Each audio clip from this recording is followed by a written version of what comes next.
Let me switch gears just a minute. One of the most sacred rights, as you know, as Americans, is the right not to be spied on by the government. A FISA order may only be issued based on a finding by the Foreign Intelligence Surveillance Court that probable cause exists to believe that the target of surveillance is an agent of a foreign power. One of our colleagues, Representative Nunes, has referred 8 persons to the FBI for investigation concerning alleged misconduct during the Russia investigation, including the leak of highly classified material and alleged conspiracies to lie to Congress and the FISA court in order to spy on then-candidate Trump and other persons. I would hope that the Department of Justice will be giving these referrals appropriate and prompt consideration. My question is, now that President Trump has been exonerated of Russia collusion, is the Justice Department investigating how it came to be that your agency used a salacious and unverified dossier as a predicate for a FISA order on a U.S. citizen? The Office of the Inspector General has a pending investigation of the FISA process in the Russian investigation, and I expect that that will be complete probably in May or June, I am told. So hopefully we'll have some answers from Inspector General Horowitz on the issue of the FISA warrants. Go ahead. More generally, I am reviewing the conduct of the investigation and trying to get my arms around all the aspects of the counterintelligence investigation that was conducted during the summer of 2016. Are you investigating who leaked the existence of the FISA order against Carter Page? Who what? Are you investigating who leaked the existence of a FISA order against Carter Page? I haven't seen the referrals yet from Congressman Nunes, but obviously if there's a predicate for an investigation, it'll be conducted. Reports suggest that Special Counsel Mueller's report is anywhere between 300 and 400 pages long. I'd be interested in knowing how many discussions did you have with the Deputy Attorney General and other staff between receiving the report and releasing the memo? Was there discussion or debate about the evidence and conclusions? How many staffers assisted you in digesting so many pages of complex information in such a short period of time? Let me tell you what I'm getting at, that I find quite extraordinary. You received a very serious, detailed report, hundreds of pages of high-level information, weighed the factors and conclusions at length, outlined, prepared, edited, and released your memo in less than 48 hours. To me, to do this, it seems your mind must have been already made up. How did you do it? The thinking of the special counsel was not a mystery to the people at the Department of Justice prior to his submission of the report. He and his people had been interacting with the Deputy Attorney General and lawyers supporting the Deputy Attorney General in his supervision of the special counsel. And in that context, there had been discussions. So there was some inkling as to some of the thinking of the special counsel. Furthermore, on March 5th, I believe, the deputy and I met with Special Counsel Mueller and his team and had a preliminary discussion about the report. So we had an inkling as to what was coming our direction. And so even more thinking within the department was done about that over that time. That was a matter of weeks. And then when the report came, and it came approximately midday on Friday, the Deputy Attorney General and I and our staffs worked closely for the balance of that day, Saturday and Sunday. I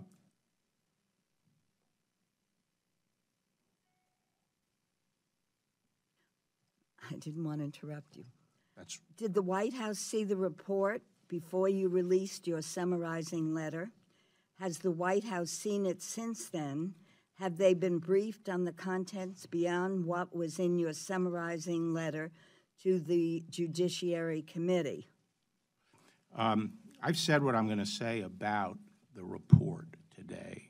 I've issued 3 letters about it, and I was willing to discuss the historic information of how the report came to me in my decision on Sunday. But I've already laid out the process that is going forward to release these reports, hopefully within a week. And I'm not going to say anything more about it until the report is out and everyone has a chance to look at it. I think there are some relevant questions that I do hope you could answer today, sir.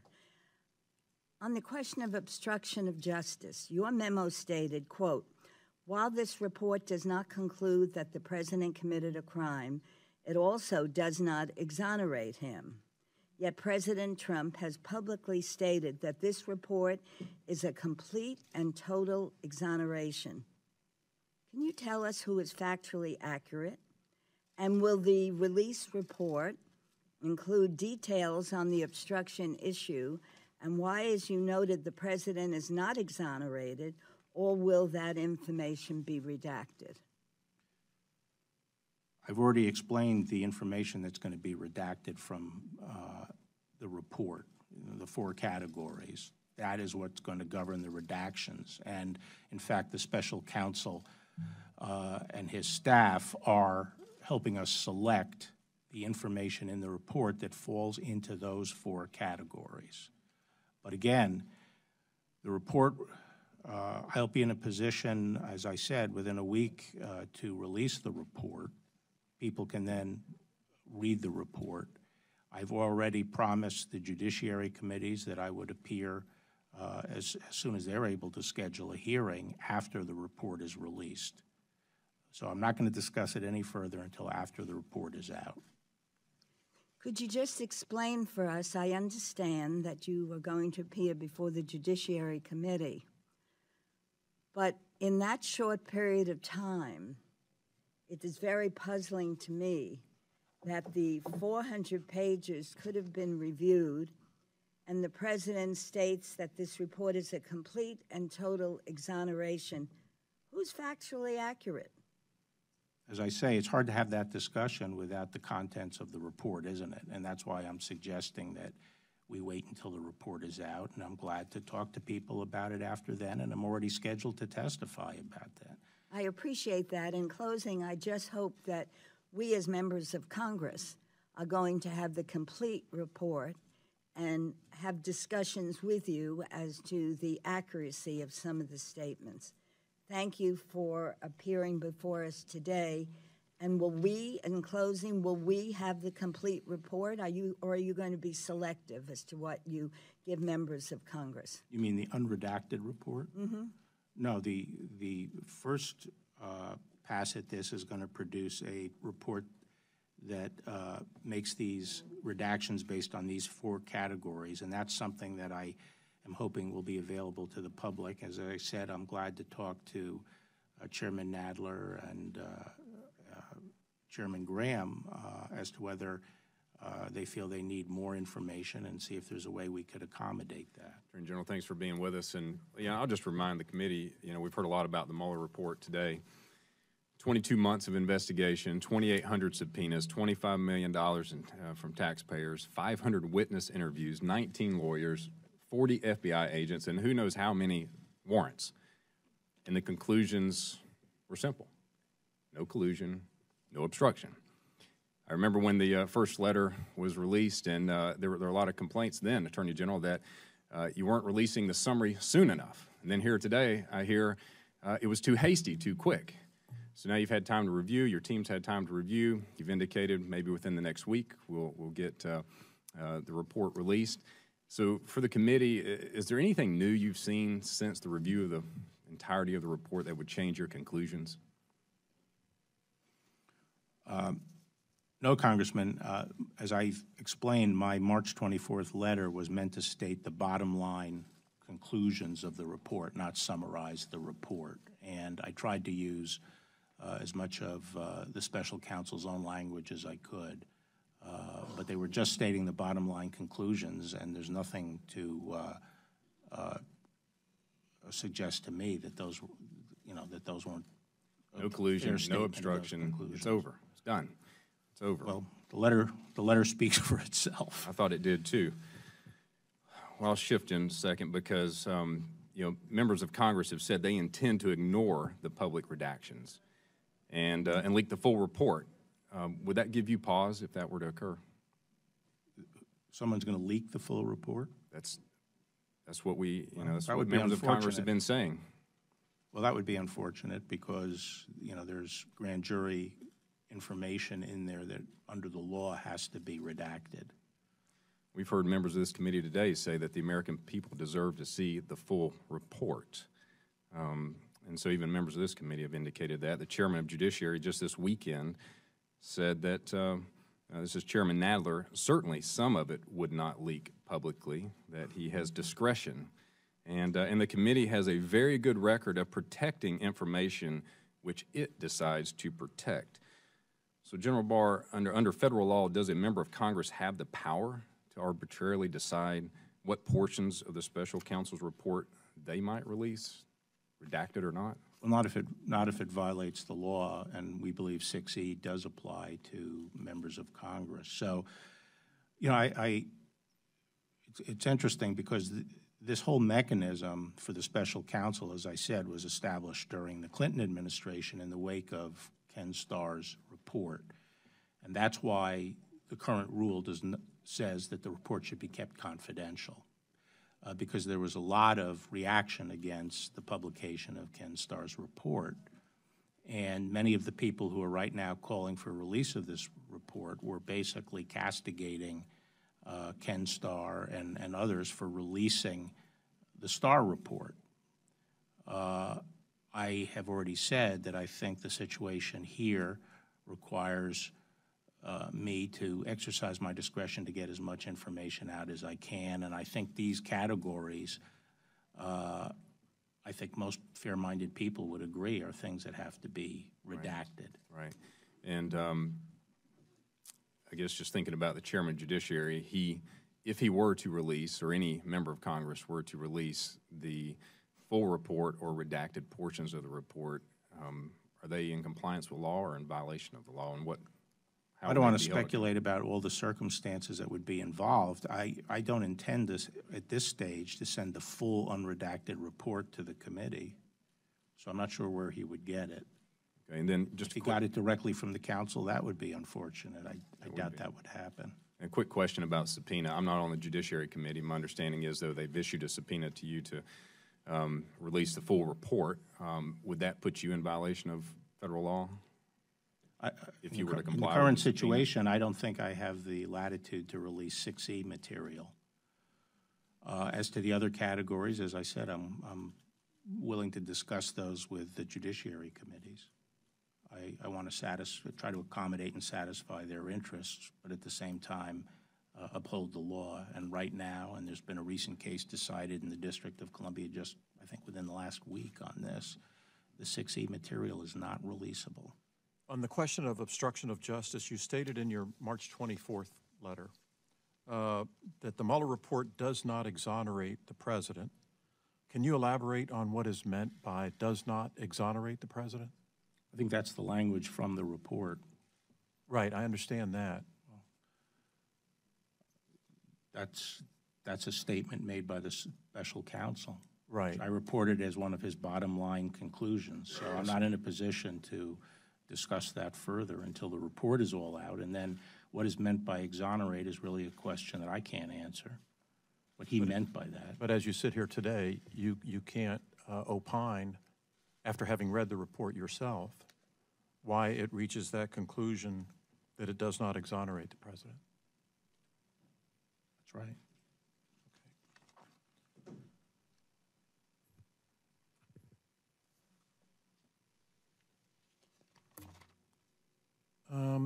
Reports have emerged recently, General, that members of the special counsel's team are frustrated at some level with the limited information included in your March 24th letter, that it does not adequately or accurately necessarily portray the report's findings. Do you know what they're referencing with that? No, I don't. I suspect that they probably wanted, more put out. But in my view, I was not interested in putting out summaries or trying to summarize, because I think any summary, regardless of who prepares it, not only runs the risk of, being under-inclusive or over-inclusive, but also, would trigger a lot of discussion and analysis that really should await everything coming out at once. So I was not interested in a summary of the report. And in fact, at the time I put out my March 24th letter, there was nothing from the special counsel that wasn't marked as potentially containing 6E material, and I had no material that had been sanitized of 6E material. So I felt that I should state the bottom line conclusions, and I tried to use Special Counsel Mueller's own language in doing that. Yes, sir. Yep. I'm curious, did you feel that there was an obligation upon you or your office to prepare this four-letter overview, if you will, rather than summary, rather than having the special counsel's team do it themselves? Why did that happen, I guess, is what I'm trying to find out. It happened because the special counsel was providing the report to the Attorney General, and I was making the decision as to whether to make it public or any part of it public. In my judgment, it was important for people to know the bottom line conclusions of the report while we worked on the necessary redactions to make the whole thing available. Let me ask Yeah, unfortunately, that's a matter of weeks, and I don't think that the public would have tolerated, and Congress would not have tolerated, at least knowing the bottom line. And, as you know from your own experience, from a prosecutor's standpoint, the bottom line is binary, which is charges or no charges. Indeed. Did you contemplate having the special counsel's office help you with the preparation of your March 24th letter, or did you?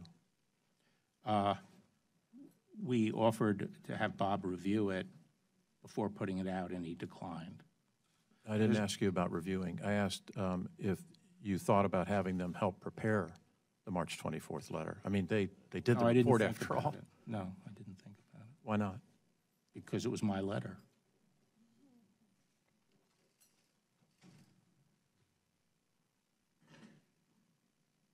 You said that the special counsel and his team were not shown or did not review the March 24th letter, right? You offered to let him review it? Yes. Did you offer to anyone else to let other people review it besides the special counsel? Not that I recall. You mean outside the department? Anywhere? No. Yes, outside the department. Let's start there. Well, the answer I'm pretty sure is no, but you're not sure? I am sure. Okay.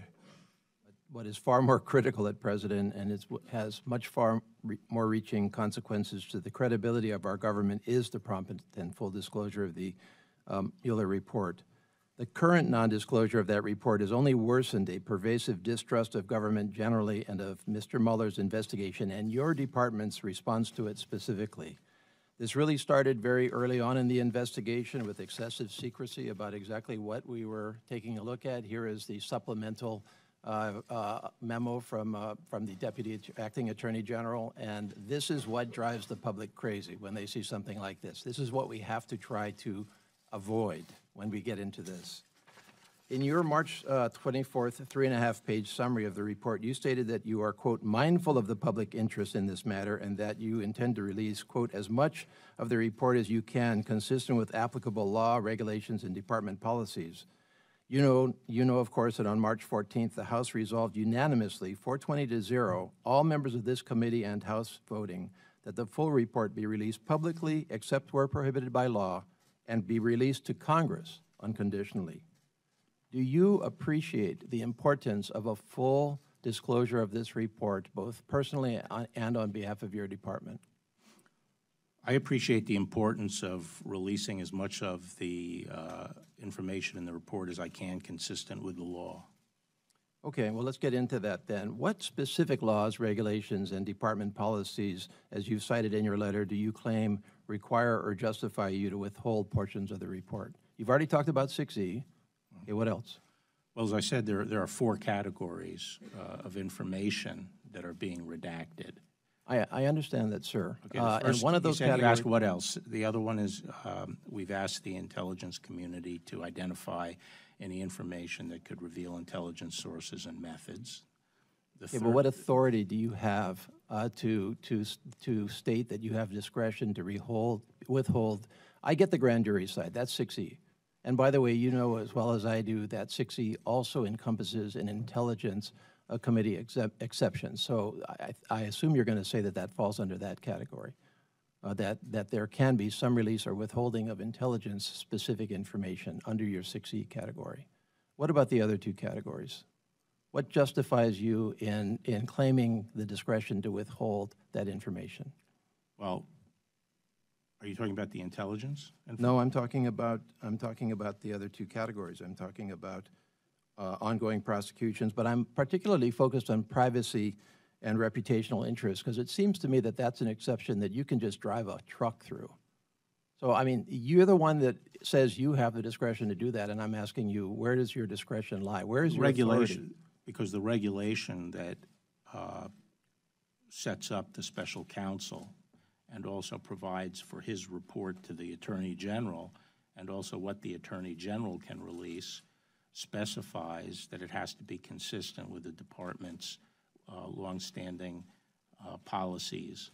And the department's longstanding policy and practice is that if we're not going to charge someone, we don't go out and discuss the bad or derogatory information about them. That's what got everyone outraged at what FBI Director Comey did in the case of Hillary Clinton.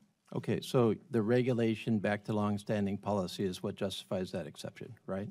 In your view? The regulation that says that any release has to be consistent with that. Okay, good.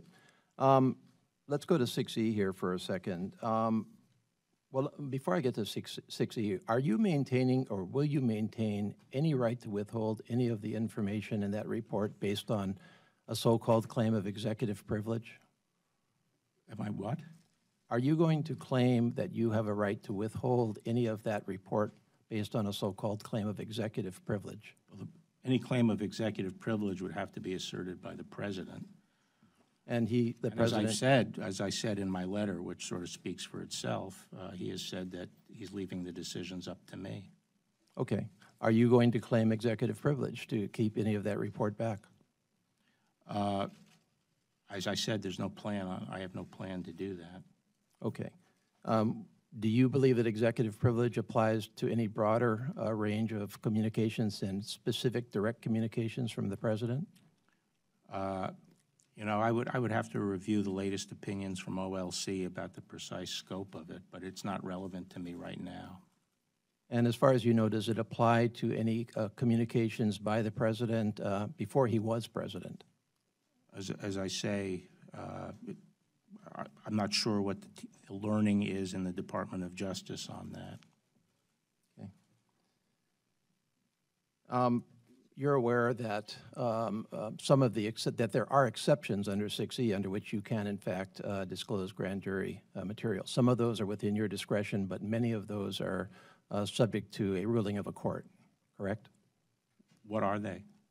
Well, there's 6E, there's 5 exceptions in 6E that allow you to go to court to ask the court for permission to release those. It's up to the court to decide whether to release. Are you intending to go to court to ask for guidance and or direction and or an order where you are uncertain whether you can in fact release or should in fact release materials. Oh, but, I mean, the chairman of the Judiciary Committee is free to go to court if he feels one of those exceptions is applicable. The right is yours to ask for these Right exceptions. Well, why do you say the right is mine? Because you are the exercising authority under 6E. Yeah, but I think if the chairman believes that he's entitled to receive it, he can move the court for it. Well, I'll come back to this. It's your right to ask, so I'm asking what is your intention? My intention is not to ask for it at this stage. I mean, if the chairman has a good explanation of why 6E does not apply and his need for the information, I'm willing to listen to that. As I say, my first agenda item here is to get the public report out, what can be gotten out publicly. That's going to be within a week. General, just trying to close things out. Oftentimes when an individual or folks are in denial, closure helps. And there's a lot of unanswered questions. We've heard some here today. I want to just read a few quotes to you, and then let's go through a series of questions. Now presidential candidate Eric Swalwell said, who's a member of the Intelligence Committee, he said, "In our investigation, we saw strong evidence of collusion," and he declared Trump an agent, quote, "working on behalf of the Russians." Judiciary Chairman Nadler claimed, "It's clear that the campaign colluded, and there's a lot of evidence of that." And then Senator Blumenthal, who's a member of the Judiciary Committee, assured us last year that, quote, "The evidence is pretty clear that there was collusion between the Trump campaign and the Russians." Now, assuming they're speaking from a position of truth and not attempting to mislead anyone, do they have access to any evidence that the investigators did not have access to? Not to my knowledge, but I don't know what access they had. I'd be in a better position to address that once the report is out. To your knowledge, are they withholding any evidence from the investigators? Not to my knowledge. And if they did knowingly withhold any evidence from the investigators, is that akin to obstruction or something similar? I don't want to speculate about that. You also stated earlier that as you were preparing the March 24th letter, that you offered the Mueller team the opportunity to assist in that, yet they declined. Is that correct? Not to assist. Or to review. What was your term there? To review it. To review.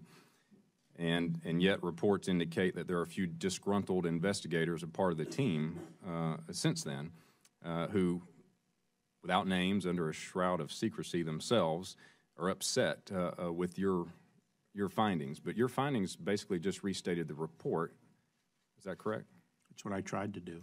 So in essence, they weren't my findings. I was just trying to state the principal conclusions of the report. So the letter just basically restated what was found in the report as it was given to you. As I say, the bottom line conclusions. And so in essence, they're just upset with their own findings. I don't know whether they're upset. Have you heard from any of the disgruntled Mueller investigators? I think the article says something like associates, is sourced to associates of Third person too, if I might add. Some of the people who worked on the Mueller report. I'm not sure who it refers to. Were the investigators or anyone assisting the Mueller team, were they under, did they have security clearances? Yeah, I would think so, yes. So, at least many of them did, I'm sure. And so it's possible that some of this information that's being leaked or potentially going to be leaked is in violation of security clearances as well? Well, only if it were classified information. I haven't seen any classified information leaked from that I would attribute to the special counsel's office. Right. So this, I think, as you stated, it's multi-person removed from the source. It seems as reported, which I would hope this committee and no member of Congress would take this. When you offered Mr. Mueller the opportunity to review or edit, I'm not exactly sure what your characterization was of your 3.5-page summary of his report, and he declined. Did he give you a reason why he declined? I didn't talk to him directly. Were you provided with a reason why the Mueller team did not want to participate? I don't recall whether a reason was given. So somebody offered to them that they could review your summary, make comments. It wasn't a summary. It was a statement of the principal conclusions. It wasn't a summary of the report. Okay. your 3.5-page letter, did you take it that there was no reason given back for their declining to do so? Did I what? Did you take it that there was no reason for them to do so? In other words, did they not tell you in any way, shape, or form why they declined to participate in reviewing your 3.5-page letter? I don't recall whether that was related to me. My sense was that he understood that this was the function of the Attorney General. I'm the person to whom the report's given. Okay. You know, I'm listening to you on the Mueller report, and here's my problem. You say in your March 24th letter that you are mindful of the public interest on this matter and that you will release as much of the report as you can consistent with applicable law, regulations, and department policies. You follow up with a letter of a few days later outlining 4 categories in which you are evaluating redactions. One of those categories is grand jury related to Federal Rule of Criminal Procedure 6E. The other 3 are intelligence, ongoing prosecutions, and privacy reputational interests. And I ask you, what is the authority for that? And you track it back to department policies, which do not have the force of law. They do when they're embodied in regulation. The regulation States. triggers back to department policies, Right. which are... Regulation states that any disclosure has to be in accord with those policies. Do you consider That's that a you have the... regulatory mandate. Do you consider that you have the discretion as to how you apply those department policies? I have discretion. Okay. And so we're sitting here, from my perspective, with virtually unlimited discretion for you to redact from that document. And maybe if I trusted my government more, I would be comfortable with that. But since I don't, I'm not comfortable with that. And I'm looking for some way in which your judgment, which is going to be the arbiter, as I understand it, of what the public sees, the arbiter, it's you, ultimately, can be overseen. I've suggested to you that under 6E, there are procedures under which you can go to court to ask the court to give you guidance, direction, or an order. I'm not sure whether you will do that or not. Well, a court is limited to the grounds stated in 6E. This is correct. But you do have quite a bit of discretion to go to court under 6E if you review it. So that's one category. The other category, obviously, is that there would be some function for Congress to exercise in its oversight responsibility under the Constitution, but I am not clear as I sit here today whether you envision a role for Congress in that oversight. Well, I think I sort of addressed that. I identified the 4 categories, and the team that includes the special counsel office lawyers are implementing that. Can you? So you know, they are the ones redacting what is 6E. They're the ones who conducted the investigation. They know what is 6E and what is not 6E. That's why I'm dependent on the special counsel to identify 6E. And the intelligence community will identify the intelligence stuff. And the lawyers who were prosecuting the cases and the special counsel's office can identify whether there's going to be a conflict between releasing any information and a court order or an ongoing prosecution.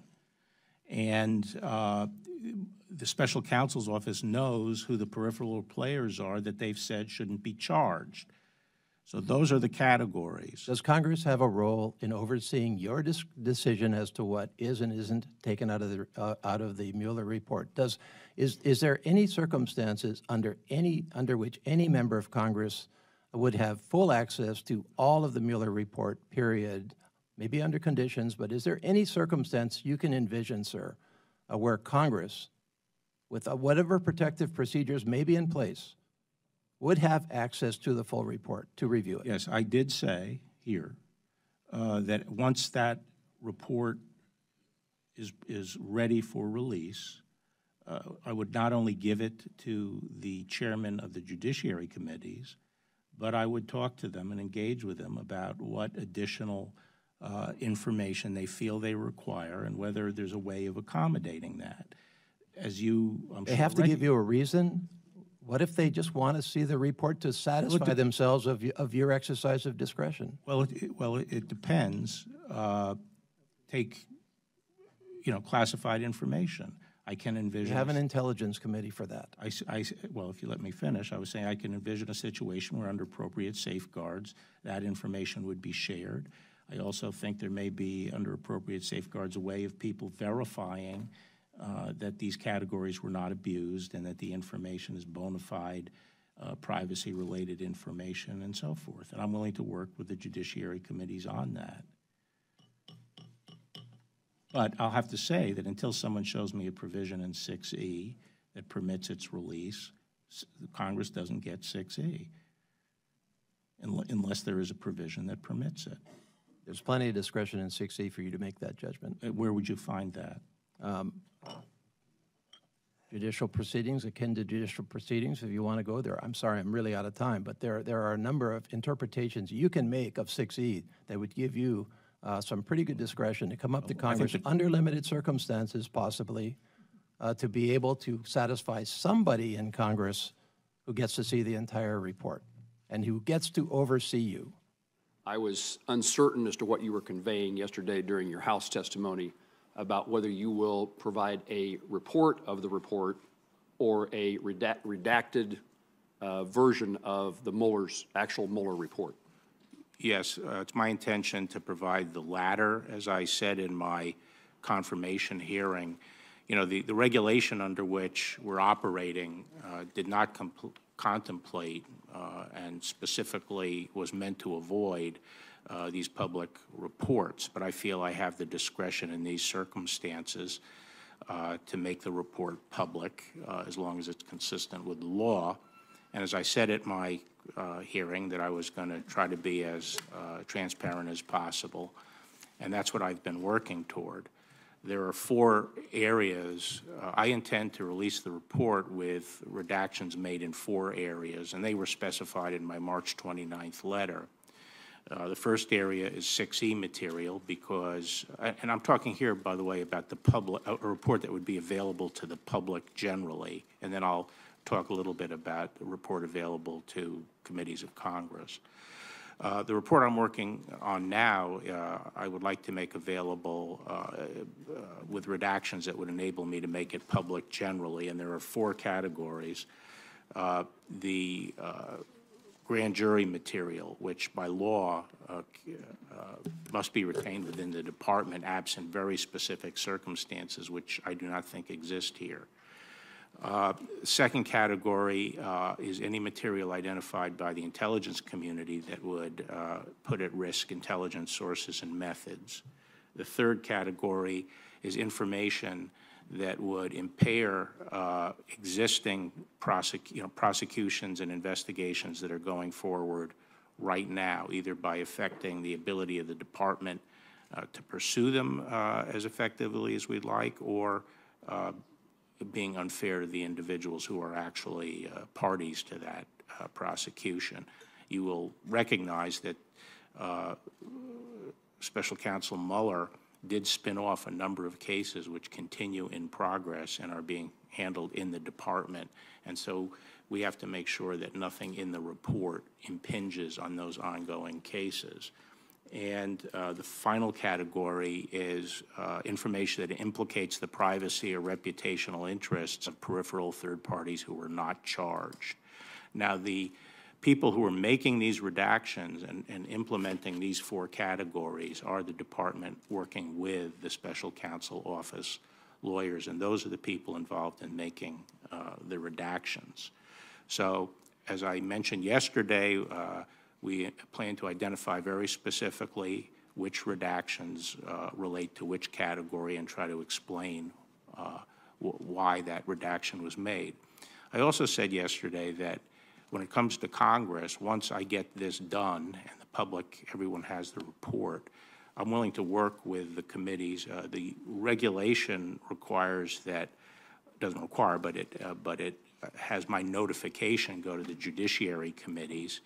and I intend to take up with the House and the Senate Judiciary Committees, the chair and the ranking members of each, what other areas, they feel they have a need to have access to the information, and see if I can work to accommodate that. As has been correctly said here, the fact that information is classified doesn't mean that Congress can't see it. So I'm willing to work on some of these categories. The category I think is the most inflexible under the law right now is the grand jury material.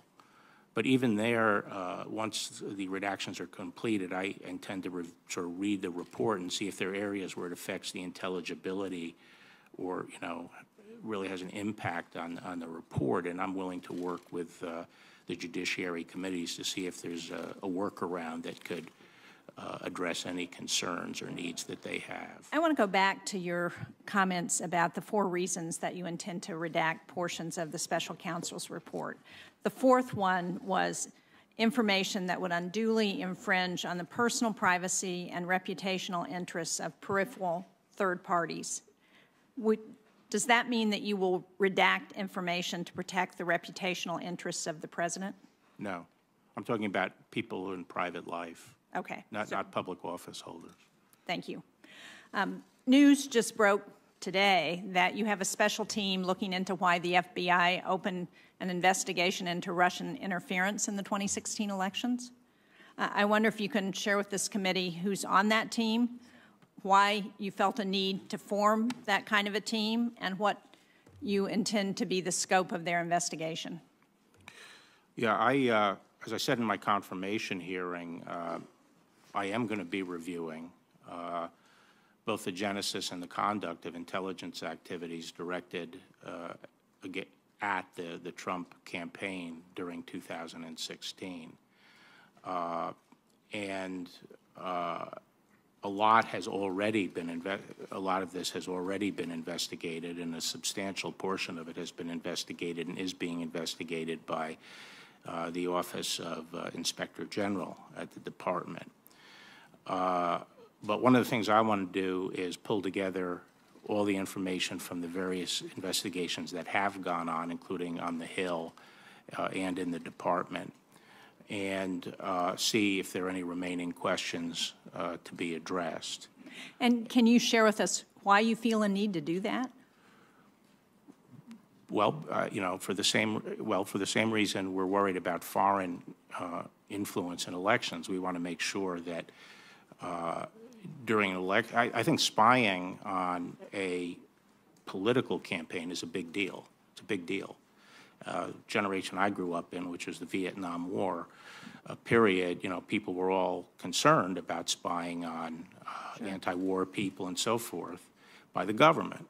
And there were a lot of rules put in place to make sure that there's an adequate basis before our law enforcement agencies get involved in political surveillance. I'm not suggesting that those rules were violated, but I think it's important to look at that. And I'm not talking about the FBI necessarily, but intelligence agencies more broadly. So you're not suggesting, though, that spying occurred? I don't, I guess you could, I think spying did occur. Yes, I think spying did occur.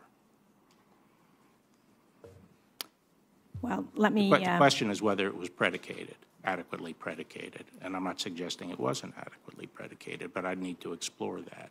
I think it's my obligation. Congress is usually very concerned about intelligence agencies and law enforcement agencies staying in their proper lane, and I want to make sure that happened. We have a lot of rules about that. And I want to say that I've said I'm reviewing this. I haven't set up a team yet, but I have in mind having some colleagues help me pull all this information together and let me know whether there's some areas that should be looked at. And I also want to make clear this is not launching an investigation of the FBI. Frankly, to the extent there were any issues at the FBI, I do not view it as a problem that's endemic to the FBI. I think there was probably a failure among a group of leaders there at the upper echelon, and so I don't like to hear attacks about the FBI, because I think the FBI is an outstanding organization, and I think, you know, Chris Wray is a great partner for me. I'm very pleased that he's there as the director, and if it becomes necessary to look over some former officials' activities, I expect that I'll be relying heavily on Chris and work closely with him in looking at that information. But that's what I'm doing. I feel I have an obligation to make sure that government power is not abused. I mean, I think that's one of the principal roles of the Attorney General.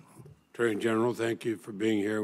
Over the decades, we've had a chance to talk at these hearings many times. Let me go back to the discussion of your March 24th letter, and you said the president did not commit obstruction of justice. You said that before any reference to Congress. Of course, you have the position that no matter the evidence, you don't believe a president can be indicted while in office. You said the mechanism is through the ballot or Congress, not our criminal courts. Did you have any conversation with the special counsel about why he did not reach a conclusion one way or the other on obstruction? Yes, I did. And he also has a fuller explanation of that in the report that I'll be making available hopefully next week. Did he express any expectation or interest in leaving the obstruction decision to Congress?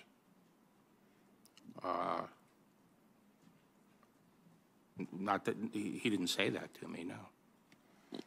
So he said the obstruction decision should be up to you? He didn't say that either. But that's generally how the Department of Justice works.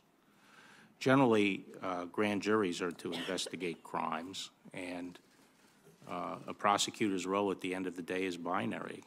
Are there charges or no charges? Or is this a crime or not a crime? I've had some experience in that field.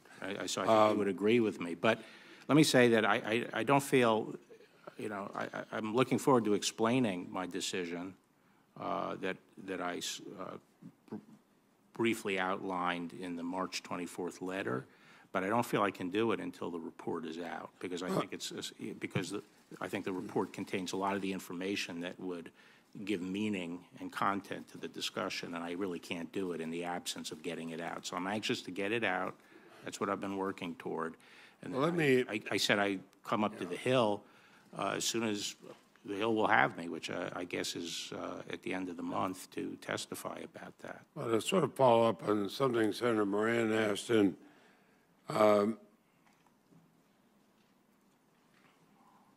determining what should be redacted, have you overruled Mr. Mueller or his team on any redaction question? No. One way or the other? No. Okay. Have you discussed any specific redactions with the White House? No. I'm just curious, before this came out, you were at a sort of an annual St. Patrick's Day event at the White House with the Taoiseach, the Prime Minister of Ireland, exchanging shamrocks and so on. You had a long discussion, and apparently a very, you both seemed very happy with the discussion, you and the President. Were you discussing the report? Was I? Yeah. No, it was actually in front of several justices of the Supreme Court and numerous other dignitaries. I wasn't alone with the President. Okay. You're sure of that? What? So anybody thinking they heard you say anything else would be wrong? Right. Okay. You've indicated you redact grand jury material, but of course in both the Watergate and the Ken Starr investigations, grand jury secrecy was overcome to allow congressional access. Have you asked the district court to release grand jury material to Congress? Did you say, were you citing the Starr investigation? And the Watergate, yes. Okay. Well, the Starr investigation involved the specific statute that offered. Rule 6C? 6E, rather? No, the Starr the statute setting up the independent counsel provided for the report going to Congress and overrode 6E. So I don't view the Starr situation as. Well, have you, but more specifically, have you asked the district court to release grand jury material? No. The law right now is in the District of Columbia that the court can only waive 6E for one of the grounds specified specifically in 6E. There's no sort of inherent power in the court to do that. And if someone shows me and you know, I think makes a persuasive argument that it's covered, I'm willing to listen to that, but I don't see it. General, I don't intend to talk much about your budget. I think we both know that Congress will make sure that you're adequately funded. I want to talk a little bit about the Mueller report. I think it was inevitable that some people were going to be disappointed in the result or results that Mr. Mueller reached. You can only be young once. You can always be immature. There will be some who were so disappointed in the result that they're going to attack the process in bad faith. I would strongly encourage you to ignore that. Just call them like you see them. Follow the law.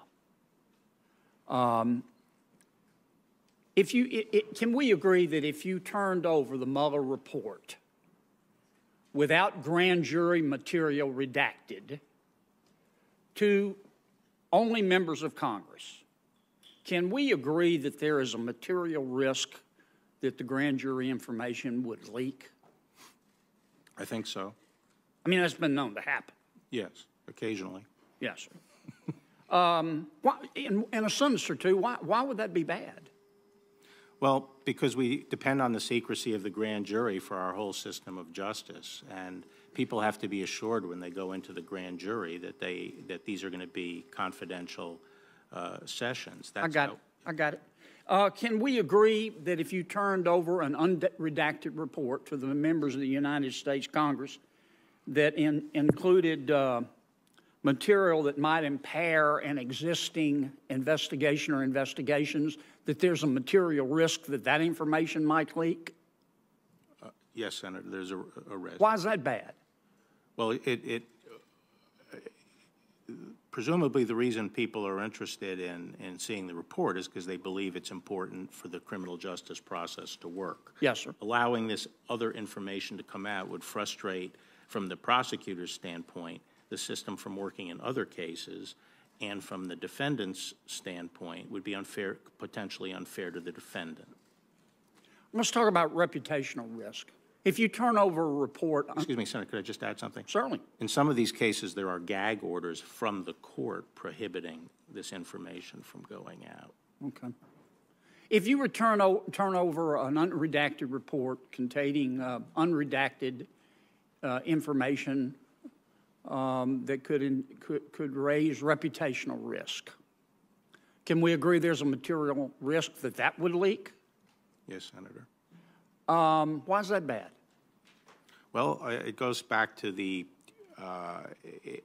if someone has not committed a crime at the end of the day, and in this context, if they're not public office holders, they're private citizens, the government is not in a position to say they did anything wrong. It would be unfair, just fundamentally unfair, to put that information out.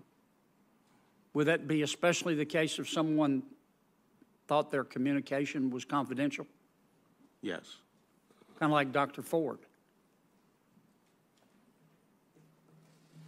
who thought she was making a confidential communication until some member of the Judiciary Committee or their staffs turned her life upside down and leaked that. I'm not aware of the circumstances myself. I'm not either. I wish I were. It was probably the greatest injustice I've seen in the time I've been here. me talk a little bit in the minute I have left, and I'm going to land this plane on time, Mr. Chairman. I know you're taking a look at the genesis of the investigations with respect to the 2016 election. Just quickly, can we agree that the FBI is the premier law enforcement agency in all of human history? Absolutely. And can we agree that we want FBI agents and Justice Department members to have thought about the world, thought about socioeconomic problems, and thought about how to solve those problems? You don't want a dummy working for the FBI or the Justice Department, correct? But they're not supposed to act on those political beliefs, are they? No, Senator. It appears to me, I'm not going to ask you this question, that there were a handful of men and women at the FBI and possibly at the Department of Justice who did act on their political beliefs in 2016. Some of them were for Donald Trump. If you don't believe me, ask Secretary Clinton. Some of them were for Secretary Clinton. If you don't believe me, ask President Trump. And that's not right. And we need to stop this from ever happening again. Chairman, thank you, Attorney General. Let me return to your March 24th letter to the Judiciary Committee, and along the lines of Senator Leahy. You quote the special prosecutor, the Director Mueller, with respect to the allegations of obstruction of justice, and you say, while this report does not conclude that the President committed a crime, it also does not exonerate him, which raises a question in my mind.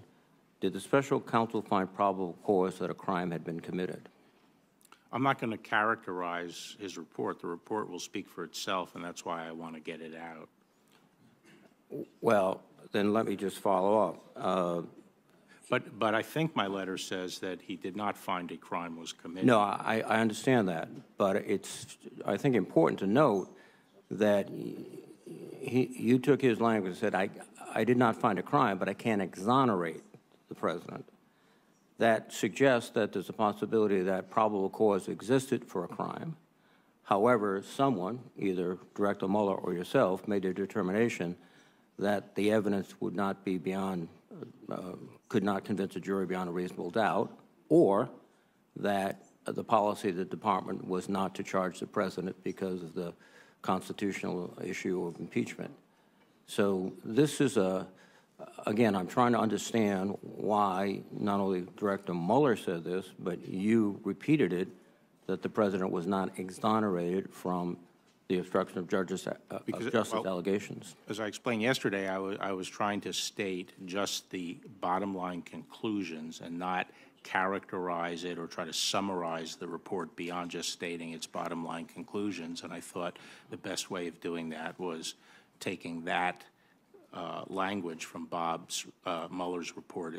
Well, let me sort of turn the question around.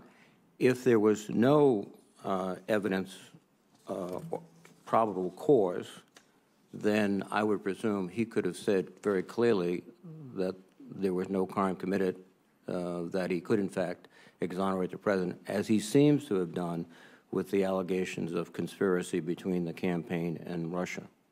I think that sentence says he didn't find, he's not finding that there was a crime, and he's not exonerating. I'm not going to sit here and try to characterize his reasoning or his report. That's why it's important to get the whole report out instead of trying to read these little teeth. No, I absolutely. Probable cause is a very low standard for determining when you start investigating something. A lot of things have probable cause. I understand that, but I think it's important. I agree with you completely. It's important to get the whole report out to the American public, because there are serious questions that we've just gone back and forth on, and your response, I think, is very critical. Those questions aren't going to be resolved until the American people see this report, not sections of it, not paraphrases of it, but this entire report. Just quickly ask another question, which is, do you have any specific evidence that there was anything improper in the counterintelligence investigation by the FBI, or anything improper in the way the investigation was carried out by the special counsel with respect to the 2016 election? Do you have any evidence? I'm sorry, it was a compound question. Compound question. There was a counterintelligence investigation by the FBI with respect to the 2016 election involving primarily the Trump campaign. There was the investigation by Director Mueller into the 2016 campaign and other issues. Have you any evidence that there was anything improper in those investigations? I have no specific evidence that I would cite right now. I do have questions about it. So this panel you're putting together is... I'm not putting together a panel. So you just have some interest in this. You don't have any evidence. I have concerns about various aspects of it. Do you believe that the investigation that Director Mueller undertook was a witch hunt or illegal, as been asserted by the President? As I said during my confirmation, it really depends on where you're sitting. If you are somebody who is being falsely accused of something, you would tend to view the investigation as well, you're sitting as the Attorney General of the United States with the constitutional responsibility. So if you could answer in that regard. Well, I'm not going to characterize it is what it is. You know, Mueller and his team conducted an investigation and are issuing a report. I'll use my own adjectives. You can use your own adjectives, and those I don't assume include witch hunt or or illegal. Is that correct? Those would not be in your answer. I haven't referred to the... Thank you very much.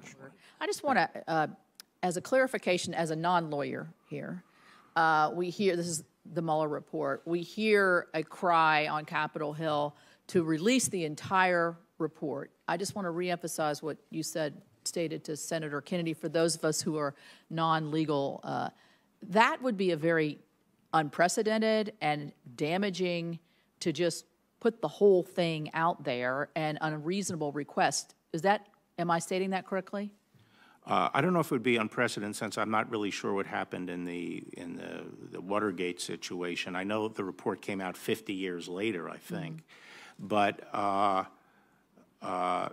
and from a legal it's essentially unprecedented, I would say. Going forward. Thank you.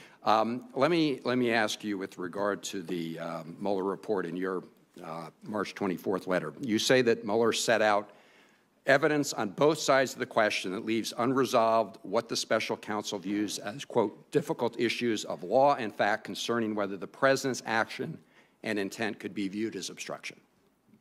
Do you agree with the assessment of Bob Mueller that the evidence is, in fact, presenting difficult issues of law and fact on those matters? I'm not going to comment on it until the report is out and everyone has singing from the same sheet. General, I'm not asking you for what's in the report. You sent a letter to the United States Congress that included something which was a principal conclusion, which was not a conclusion reached by the Mueller report. You indicated that they did not exonerate the president. You did. And so I'm asking you whether you agree with Mueller that there were difficult issues of law and fact in making that assessment. That's not a question I really can answer until I think. Well, you did it, but you looked at the report, right? And you looked at the evidence of the report, and you made a decision. And you said that the president's not guilty of criminal obstruction of justice. I'm asking you, in your review of the report, did you agree with Mueller that there were difficult issues of law and fact? I'm going to give my reaction and comments about the report after the report. Well, it would have been, but you put your view of the report out there on this issue of obstruction of justice, right? Nobody asked you to do that. I didn't put my view of the report. Well, you put your assessment on, you made a conclusion on the question of obstruction of justice that was not contained in the Mueller report. And I'm simply asking you, when you looked at the evidence, did you agree with Mueller and his team that there were difficult issues of law and fact? As I say, I am going to explain my decision, and to the extent that requires any assessment of the Mueller report, I'm going to do that when the Mueller report is out. Did your decision require you to look into the intent of the President of the United States with respect to obstruction of justice? I'm not going to discuss my decision. I will lay it out after the report is out. Mr. Attorney General, the thing is, you put this out there. I mean, the President went out and tweeted the next day that he was exonerated. That wasn't based on anything in the Mueller report with respect to obstruction of justice. That was based on your assessment. That was on March 24th. And now you won't elaborate at all as to how you reached that conclusion. Because I'm not asking you what's in the Mueller report. I'm asking about your conclusion. Let me ask you this.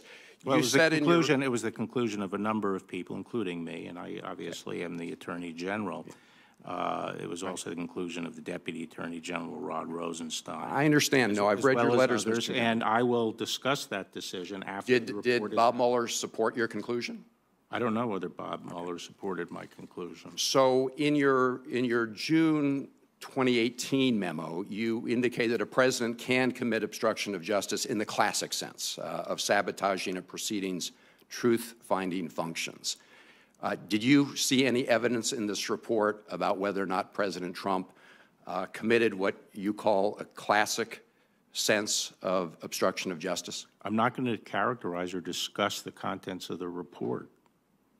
The report will be made public in reaching your next week, and I will come up and testify at that point about it. Right, but the thing about it is, Mr. General, you put your conclusion out there, and now you refuse to talk about any basis of your conclusion. I'm not asking you for what's in the report. I'm asking you how you reached your conclusion. Last question.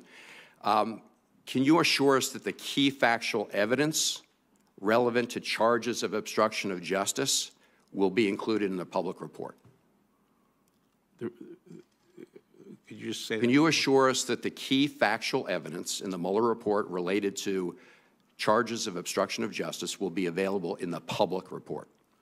I believe it will, and that's one of the reasons why I want to review it after when the redaction team is done making the redactions, to make sure that there's nothing in there that would prevent that. So and to the extent, and by the way, redactions can cut both ways. My last question relates to redaction process. My understanding from your House testimony was you're allowing the Mueller team to make the redactions in 3 of the 4 areas you mentioned, all of them except for intelligence. Is that a correct understanding of your testimony yesterday? In other words, you're leaving the discretion to them on the 3 of the 4 criteria that you mapped out. I have stated what the categories are, and the people implementing it are the justice lawyers with the special counsel's lawyers. They're implementing those categories. And you're not going to overrule the special counsel's judgment with respect to any of those categories, right? I haven't. And can you tell us you will not? Well, if an issue comes up, I don't want to prejudge it, but it's not my intention. My intention is to allow the team to make the redactions, and the people in the department are making those redactions. Moran, thank you, Attorney General Barr, for your service and for being here, and for Mr. Loftus. I have many questions about the budget, but I'm going to first turn to some questions that I think are more urgent and concerning about the special counsel's report. The primary purpose of the special counsel's investigation was both to thoroughly investigate issues around the 2016 election, but also to provide a clear and objective conclusion in a report to the American people. I'm concerned that over the last 3 weeks, your actions have created some confusion and distrust around the process, and look forward to the imminent release of as much of that report as you can to the American people and to Congress. You stated that the redacted portions of the special counsel's report will be color-coded and accompanied by explanatory notes to describe the basis for redactions. Will those notes merely indicate which of the 4 categories was applied, or provide some information to Congress about the specific justification for redactions? You mentioned you envision a situation where Congress, under the appropriate safeguards, could verify the redaction categories weren't abused. Can you tell me something about the safeguards you have in mind?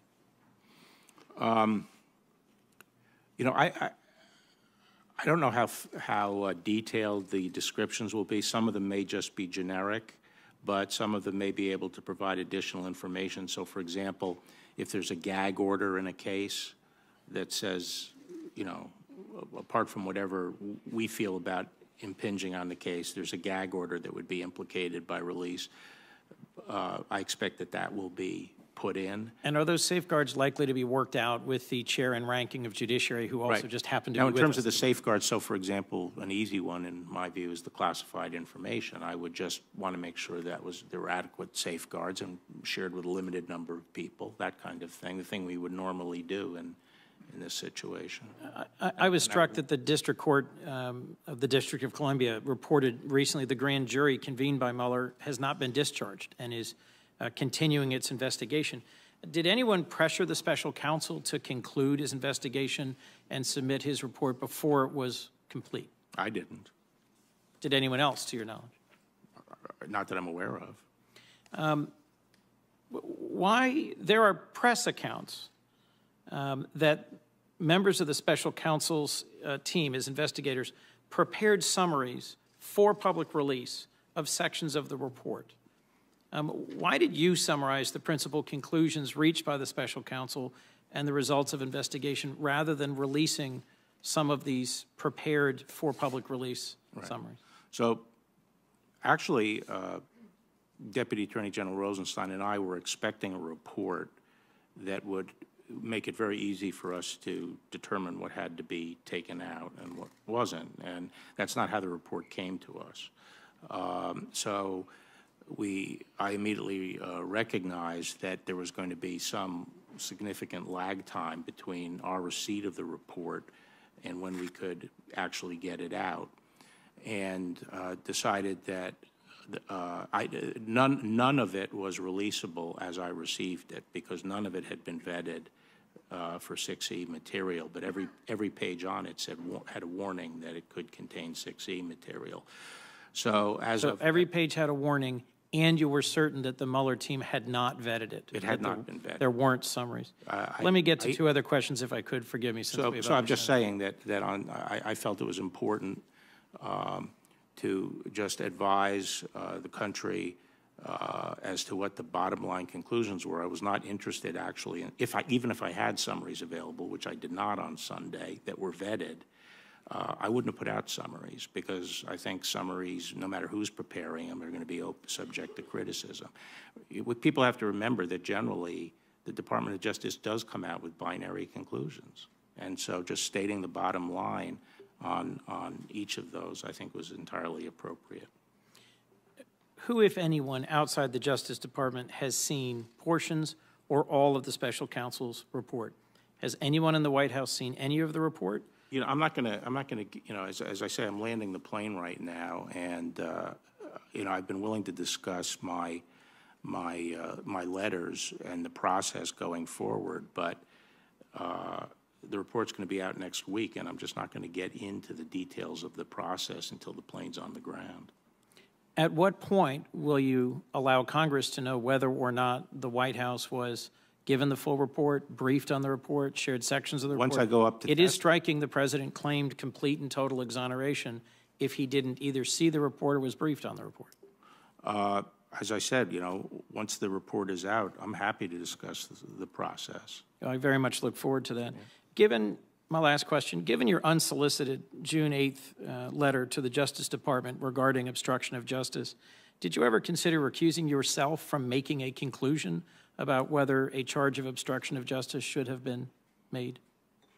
Well, I consulted with the career ethics officials at the department. And they concluded that your memo on that topic did not require your recusal? That is correct. As to what you're going to do on May the 1st, we'll save that mostly for May 1st. But I am intrigued by the idea of this working group or some group looking at the other side of the ledger. Do you agree with me that every American should be concerned as to whether or not a warrant was obtained against an American citizen with unverified information? Absolutely. I think, you know, the Fourth Amendment is one of our most cherished civil liberties. So you think that's an appropriate thing to look at, and you will look at it? Yes. Okay. Do you share my concern that if you're going to open up a counterintelligence investigation against a presidential candidate, that you have to have a very good reason? Yes, absolutely. And a counterintelligence investigation is designed to protect the target of foreign influence. Is that correct? That is correct. It's not a prosecutorial function, is it? No, unless espionage or some violation of espionage laws develops. So would it be odd that the candidate was never really briefed by the Department of Justice that your campaign may be targeted by a foreign entity? That is one of the questions I have. I feel normally the campaign would have been advised of this. Okay. And can you think of a good reason right now why they wouldn't have been? I'm interested in getting that answer. They had two former U.S. attorneys, in Chris Christie and Rudy Giuliani, involved in the campaign, and I don't understand why the campaign was not advised. Apparently, when Senator Feinstein had a person on her staff that was supposedly connected to the Chinese government, she was briefed. Is that the normal way you do things with a counterintelligence investigation? I think... Well, she was briefed about a staff member that they thought might be connected to the Chinese government, and she took action and fired the guy. Is that sort of what you're supposed to be doing? That's what I would, if I were Attorney General and that situation came up, I would say, yes, brief the target of the foreign espionage activity. Okay. So you're pledging to this committee, and I guess to the country as a whole, is to find out what happened with the warrant application, find out about the counterintelligence investigation, to make sure that the law was followed, and if there was any abuse of the law, to report to the Congress and the public. Is that accurate? That's accurate. I just, want to satisfy myself that there were no abuse of law enforcement or intelligence powers. Well, I'm glad you're doing that. When it comes to Mr. Mueller, are you talking to him about the 6E material? I haven't personally talked to him about the 6E, but his people are working on the 6E material. So there's a collaboration between your people and Mueller people about what to take out and what to leave in on the grand jury side? Yes, as it was described to me, people are sitting at the same table. Right. When it comes to ongoing criminal investigations, you're making sure that prosecutors, they have a say about what's released because it may jeopardize their cases? That's right, the people involved in those cases. And when it comes to classified information, you're talking to the intelligence community to make Yes. sure they're okay? Yes. Thank you very much. I want to give you a chance to rephrase something you said, because I think when the Attorney General of the United States uses the word spying, it's rather provocative and, in my view, unnecessarily inflammatory. And I know what you're getting at because you have explained yourself in terms of answering Senator Graham's questions and the questions of others. Do you want to rephrase what you're doing? Because I think the word spying could cause everybody in the cable news ecosystem to freak out. And I think it's necessary for you to be precise with your language here. You normally are, and I want to give you a chance to be especially precise here. I'm not sure of all the connotations of that word that you're referring to, but, unauthorized surveillance. I want to make sure there was no unauthorized surveillance. Okay, thank you. Is that more appropriate in your mind? This is your call. I really did want to give you a chance to say it how you wanted to say it and make sure that you didn't misspeak, because you talked for a long time. You had yesterday, and I want to make sure that you use the words that you want to use. Yeah. Okay. On the Mueller summaries, on the Mueller team summaries within the report, I get that on every page there was a sort of admonition that this may contain 6E material. The question I have relates to your desire to make sure that the whole thing is intelligible. Are these reports going to be, are these summaries, when the report is released, going to be intelligible? I assume there may be some redactions, there may be none, but the basic question I think for the public is, are we going to get the gist of this, or is it going to be, on January of 2015, and then you have to flip 15 pages to find the next text? You will get more than the gist. Thank you. I want to go back to something you said in your testimony, that you've indicated that there's the possibility that unauthorized surveillance or spying occurred. And my question is maybe twofold. My question is, what is the basis for reaching that conclusion or a belief that something like that occurred?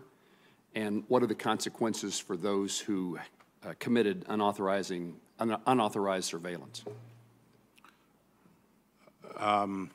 Did you say that I said that it occurred? You indicated, I think I tried to at least reflect on what your quote was, that you thought spying on a political campaign occurred in the course of an intelligence agency's investigation into Russian interference in 2016. Well, I thought the question was, did I have any basis for saying? And I'm now asking what the basis is or what the facts are that lead you to that thought. Okay, I am concerned about it, and I was asked about whether there was any basis for it, and I believe there is a basis for my concern, but I'm not going to discuss the basis. And what's potential consequences for those who violated the law? Well, it depends what the facts ultimately prove to be. Which would be determined in a prosecution? Possibly, but there can be abuses that may not arise to the level of a crime, but that people might think is bad and want to put in rules or prophylaxes against it. I mean, I remember when there was a lot of people upset at the FBI, spying on or surveilling civil rights groups or anti-war groups or nuclear freeze groups and so forth. And as a result of that, there were a lot of safeguards built in. There were also concerns about surveilling reporters, and so safeguards have been put in. So it doesn't necessarily have to result in a criminal investigation or a finding of a crime.